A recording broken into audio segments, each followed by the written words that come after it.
आज सुबह सुबह उठ के मैं और ऋषि हो गए थे तैयार, क्योंकि आज हमारे यहाँ भागवत कथा बैठ रही थी तो उसकी कलश यात्रा निकल रही थी। तो बिना देर किए हम निकल जाते कलश यात्रा के लिए। और जैसे ही घर से निकले ऋषि के हाथ में आ गया था सूत्री बम, और वो फट से सूत्री बम को फोड़ देता है। और फिर फटाके फोड़ने के बाद हम दोनों हो जाते हैं कलश यात्रा में शामिल, जहाँ से कलश यात्रा आ रही थी। काफ़ी ज़्यादा अच्छा लग रहा था, झंडे झंडे थे चारों ओर। उसके बाद कलश के दर्शन करके हम निकल लेते हैं मंदिर की ओर, जहाँ पे कलश यात्रा को जहाँ था। और वहीं पे इन दोनों से नारियल की बोरी नहीं उठ रही थी, दोनों मिलकर उठा रहे थे उसके बाद भी।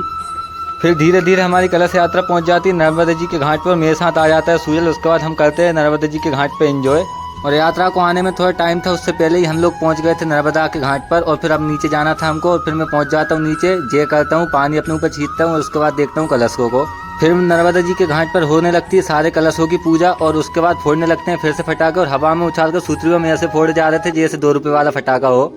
फिर नर्मदा घाट से कलश यात्रा निकल जाती है मंदिर के लिए, जहाँ पर हनुमान मंदिर था। तो बिना रुके हम पहुंच जाते हैं हनुमान मंदिर पर। धूप के कारण हम सभी लोगों की हालत खराब हो गई थी, तो हम सब लोग बैठ जाते हैं छांव में आकर। और उसके बाद मंदिर में होने लगती है पूजा। और फिर उसके बाद वहीं पर 2000 फटाकों की लड़कों एक ही साथ फोड़ दिया जाता है। और फिर उसके बाद हमारी गाँव वाली बाइयों का नाच चालू हो जाता है बाजों पर से, जो कि काफी ज्यादा सुंदर लग रहा था देखने में। फिर मंदिर पर पूजा पाठ होकर कलश यात्रा निकल जाती है पंडाल की ओर, जहाँ पर कथा बैठी थी। कलश यात्रा पंडाल में पहुंचती है उससे पहले सभी लड़के नाचने लगे थे, और मैं भी उनके साथ नाचने लगता हूँ। उसके बाद हम सब लोग पहुंच जाते कथा स्थल में, जहाँ पर हमारी भागवत कथा होने वाली थी। और सभी लोग आ जाते हैं कथा स्थल पर कलश लेकर।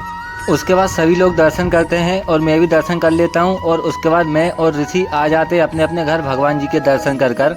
बोलो राधे राधे।